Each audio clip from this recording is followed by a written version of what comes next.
ग्राम पंचायत मोकलपुर के बाबागंज स्थित कबीरपंथी मठ, जो कि बाबा बालक दास मठ के नाम से जाना जाता था, यहाँ पर उत्तराधिकारी के लिए हो रही है घमासान।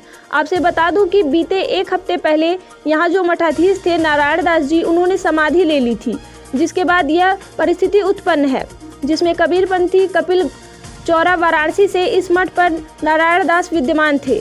लेकिन जैसे ही उनका समाधि हुआ, उसके तुरंत बाद एक और महंत अनिल दास जी इस मठ का उत्तराधिकारी बताकर इस मठ पर कब्जा करने की कोशिश किए, जिस पर ग्रामवासी और कबीरपंथी कपिल चौरा के महंत के बीच में काफ़ी बातें हुई और यहाँ तक कि मारपीट भी हुई, जिसके बाद दोनों पक्ष मड़ियाहू थाने पहुँचे, जिस पर कल शाम करीब 4 बजे मड़ियाहू तहसील के उप जिलाधिकारी मंगलेश दुबे, क्षेत्राधिकारी एएसपी उपाध्याय, थाना प्रभारी मुन्ना राम मौके पर पहुंचकर यह आश्वासन दिए कि पहले आप भंडारा प्रोग्राम संपन्न कराएं, जो कि 28 तारीख को है। उसके बाद दोनों पक्ष अपने अपने पेपर लेकर एसडीएम कोर्ट पहुंचे। फैसला वहीं की जाएगी, जिस पर कबीरपंथी कपिल चौरा के महंत संत ब्रिजेश मुनि, संत शिव मुनि, धर्मराज दास, लेखराज दास, प्रमोद दास और गोविंद दास ने अपनी सहमति दी। आज जब हमारी बात संत ब्रिजेश मुनि से हुई तो उन्होंने सारी बात बताई। उन्होंने कहा कि जब नारायण दास जी को, जो कि यहाँ पर विद्यमान थे, जब उन्होंने अंतिम सांस ली तो कपिल चौरा कपिल पंथ के लोग यहाँ पर आकर उनकी समाधि दिए, और जैसे ही हम समाधि देखकर खाली हुए तो दूसरा पक्ष अनिल दास का कहना है कि जो अपराधी किस्म के लोग हैं वह मौके पर पहुंचकर एक गाड़ी से लाठी और डंडे से लैस होकर हम लोगों को मारपीट किए, जिस पर यह सारा विवाद उत्पन्न हुआ। संत ब्रिजेश मुनि ने बताया कि हम आपके चैनल के माध्यम से जो सत्य है वही चीज़ बताना चाहते हैं, और कबीरपंथी कपिल चौरा के मठ को संचालित इस मठ पर संत ब्रिजेश मुनि को विद्यमान कराया जाना चाहिए। मड़ियाहू से कपिल देव सिंह की रिपोर्ट। आपको ये समाधि दिखाता हूँ। ये समाधि जो है संत माता साहेब का समाधि है, और इसी क्रम में देखिए एक छोटी समाधि और भी है, और मुझे तो नहीं याद है लेकिन ये काफ़ी दिन का है। और ये देखिए एक समाधि और भी है यहाँ, ये देखिए, और ये 200 साल पुरानी, 200 साल पहले जो है बाबा बालक साहब यहाँ पे जिंदा समाधि दिए थे। एक समाधि देखिए यहाँ पर, और जो मेन समाधि है, मेन समाधि आपको हम बताएं कि जो बाबा बालक साहब का है, जो कि यहाँ बहुत प्रसिद्ध है ये, क्योंकि आप जान लीजिए कि 20 किलोमीटर अराउंड ऐसा कोई व्यक्ति नहीं होगा जो इनकी समाधि को कभी नतमस्तक करने न आए। और ये ऐसे सिद्ध पुरुष थे कि जिंदा समाधि दिए हैं। मैं अपने चैनल के माध्यम से अपने जिले के सभी जनता से, अपने प्रदेश की सभी जनता से कहूँगा कि एक बार आकर के इनकी समाधि पर मत्था टेकें और देखें कैसे उनकी मनोकामना पूर्ण होती। इसी के साथ मैं कपिल देव सिंह, प्रेस रिपोर्टर, बाबागंज मोकलपुर मड़ियाहू, जौनपुर। बोलिए सदगुरुदेव की जय। गुरुजी, अपना परिचय देते हुए यहाँ जो विवाद उत्पन्न हुआ है उस पर जरा प्रकाश लगाइए। यह बाबागंज बाबा बालक दास जी के नाम से प्रसिद्ध एक सिद्ध स्थान है, जहाँ आज से 200 वर्ष पहले बाबा बालक दास जी ने जिंदा समाधि लिया यहाँ।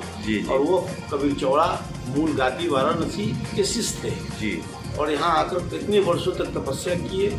आज यहाँ के करीब 10 किलोमीटर के इलाका में लोग उनको श्रद्धा भाव से पूजते मानते हैं समाधि पर। और वर्तमान में विवाद चल रहा है, ये काशी कबीर चौरा मूल गद्दी से संचालित होता है जी। अभी 10 तारीख को ये महात्मा जो थे पुजारी सत्यनारायण दास जी, जिनका स्वर्गवास हो गया जी, और कोरोना से हुआ कैसे हुआ पता नहीं, लेकिन उनके बाद जो है यहाँ पर एक तथाकथित करके आचार्य बन बैठा है, अनिल दास करका है। अच्छा। जो तत्कालिक आचार्य गंगा शरण दास जी के पोता है वो। अच्छा। इसी आसपास में उसका गांव है, घर है, अजोसी घर है। हाँ, और वो यहाँ पर लोकल होने के नाते 2-4 गो अपराधी तत्व के लोगों को लाकर यहाँ साधु संतों पर हमला कर दिया समाधि के बाद एक कब्जा करने के लिए जी। कि हम लोगों का स्थान है, हम यहाँ के आचार्य हैं, हम मूल गद्दी के आचार्य हैं। नहीं तो मूल गद्दी के आचार्य तो काशी कबीर चौरा में जाके गद्दी पर बैठो, इधर उधर तुम घूमते घूमते आचार्य बनोगे। हमने सुना गुरुजी के यहाँ पे आने के बाद वो मारपीट भी किए थे। हाँ, हमारे कबीर चौड़ा से आए हुए 5-7 संत थे, उसके साथ में 2-4 लड़के लोग थे, फटाफटी करना शुरू कर दिया, मारपीट।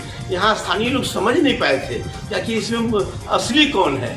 इसमें ये तो संतों की परिभाषा नहीं है सर कि मारपीट करें। वही ना, तो वो जो है आपराधिक प्रवृत्ति के है और उसके ऊपर कई केस भी चल रहा है बनारस में भी, और यहाँ आसपास के इलाका में भी हर कोई जान रहा है।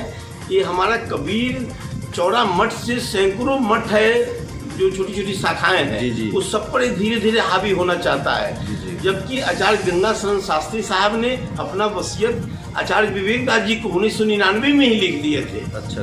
उसके बाद ये काशी यहाँ कबीर घाट मदरबा पड़ता है लंका के पास, वाराणसी में। हाँ जी।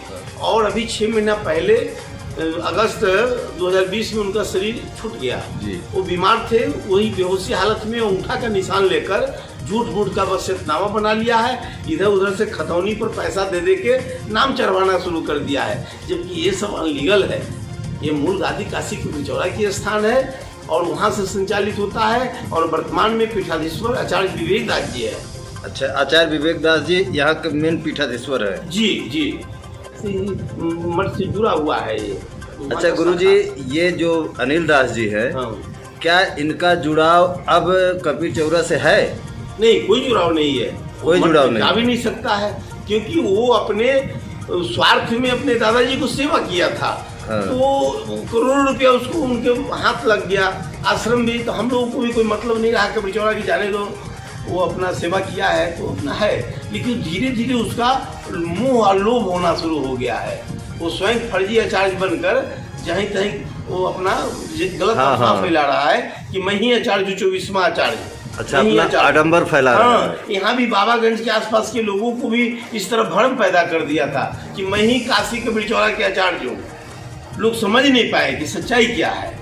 अच्छा गुरुजी, यहाँ पे जो मड़ियाहू थाने के चाहे इंस्पेक्टर हों, चाहे एसडीएम हो, चाहे सीओ हों, उनसे क्या व्यवहार मिला आपको, क्या सांत्वना मिला, किस विश्वास पे आपको वहाँ से क्या विश्वास मिला है वहाँ से? नहीं, उन्होंने आश्वासन दिया है कि महाराज जी सत्य और यथार्थ है, यहाँ की जनता आपके साथ है, इस मठ कुटिया के साथ है, और आने वाला समय में यदि गलत तरीके से वो यदि ऐसा काम कर रहा है तो हम लोग अपने कलम से उसको खारिज कर देंगे और शांति से आप लोग भोज भंडारा कीजिए। महात्मा जी का गुजर गया है, अभी ऑफिस बंद है, ऑफिस खुलने के बाद कागज पत्र सब लाकर दिखाइएगा। जी। और सत्य यथार्थ होगा, वही काम होगा, लीगल होगा। तो उनका 13 संस्कार कभी है?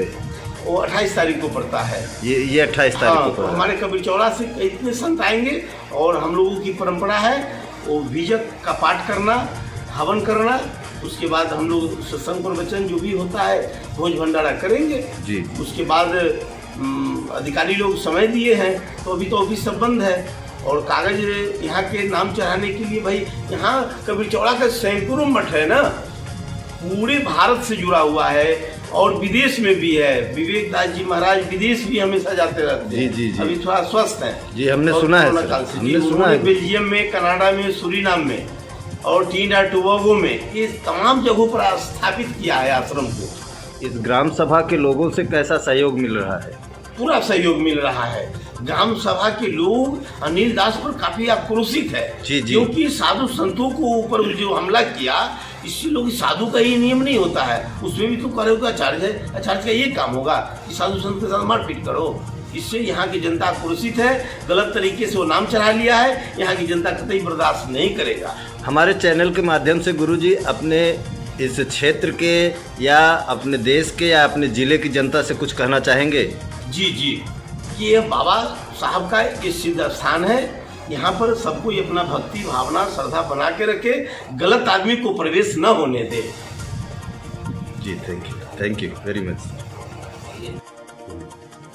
देखिए, मैं ये बाबा बालक दास जी के बाबा बालक साहब की ये समाधि है, आप देख रहे हैं, ये उनकी समाधि है।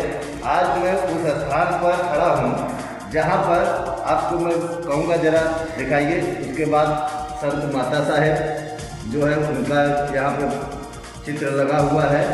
इसी क्रम में मैं एक संत जी हमारे साथ हैं, महंत जी, मैं उनसे कुछ इनके बाबा साहब के बारे में उनके व्यक्तित्व के बारे में और ये कब से इस कबीर चौरा से जुड़ाव है वो चीज़ हम पूछना चाहेंगे। गुरुजी, आप सबसे पहले तो बाबा बालक साहब के कुछ दो शब्द कहिए इनके बारे में। बाबा बालक दास जी एक सिद्ध पुरुष थे और उन्होंने यहाँ रहकर काफ़ी दिनों तक तपस्या की थी और उसके बाद वो काशी कबीर चौरा गए और वहाँ लगभग आज से 200 वर्ष पहले की घटना है और उन्होंने वहाँ पर जाकर वहाँ के वर्तमान आचार्य श्री से दीक्षा लेकर संत का वेश धारण कर लिया था और वहाँ रहकर उन्होंने जो सदगुरु कबीर साहब की शब्द श्रुति योग साधना सहज समाधि का जो सदगुरु कबीर साहब ने दर्शन दिया है उस साधना का उन्होंने वहाँ अभ्यास किया अपने गुरु के निर्देशन में और काफ़ी दिन तक वो मिर्ज़ापुर में काली स्थान में काली कुओं में भी बैठकर उन्होंने 12 साल तक तपस्या की थी। 12 साल के तपस्या के पश्चात वो यहाँ पर आए। फिर यहाँ पर आने के बाद यहाँ का समाज उनकी सिद्धियों से प्रभावित होकर और उनके समाज कल्याण के भाव से प्रभावित होकर यहाँ उनसे जुड़ता चला गया। तो यह जो स्थान है ये बाबा बालक दास जी की सिद्ध भूमि है, ये तपस्थली है और बाबा बालक दास जी मूल रूप से जो काशी कबीर चौरा कबीर पंथ की मूल गादी है उस गादी से दीक्षित संत थे और उसी परंपरा से वो आते हैं। इसलिए उनके समाधि लेने के पश्चात भी यहाँ जो भी पुजारी के रूप में संत रहे हैं वो मूल गादी कबीर चौरा से ही नियुक्त होकर आचार्य जी के द्वारा यहाँ आते रहे हैं और यहाँ की पूजा विधान सब करते रहे हैं। और वर्तमान में मूल गादी के आचार्य प्रवर संत प्रमुख विचार विवेक दाती महाराज हैं और विवेक दाती महाराज के ही निर्देशन में संपूर्ण कबीर पंथ की जितनी भी गतियाँ हैं वो उनके ही निर्देशन में चलती हैं और यह भी गादी उनके ही निर्देशन में चलेगी। और यहाँ का जो ग्रामीण समाज है वह इस बात को भली भांति जानता है, इसलिए यहाँ का ग्रामीण समाज भी यही उनका सबका मंतव्य है कि हम मूल गादी कबीर चौरा से जो भी आचार्य श्री का आदेश निर्देश और जो भी संत वो यहाँ की व्यवस्था के लिए भेजेंगे वो ही यहाँ की व्यवस्था और पूजा विधान करते रहेंगे।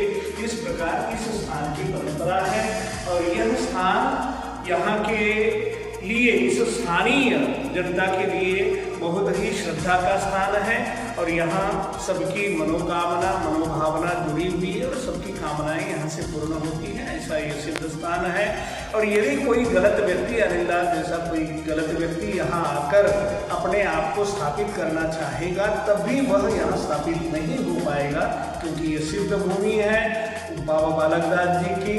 इस सिद्ध भूमि में कोई भी गलत व्यक्ति किसी भी प्रकार से कोई गलत आचरण से यहाँ स्थापित हो नहीं सकता और यहाँ का समाज भी इसलिए पूर्ण रूप से इस सिद्ध स्थान के प्रति समर्पित है और उनकी भावना का आदर होना चाहिए।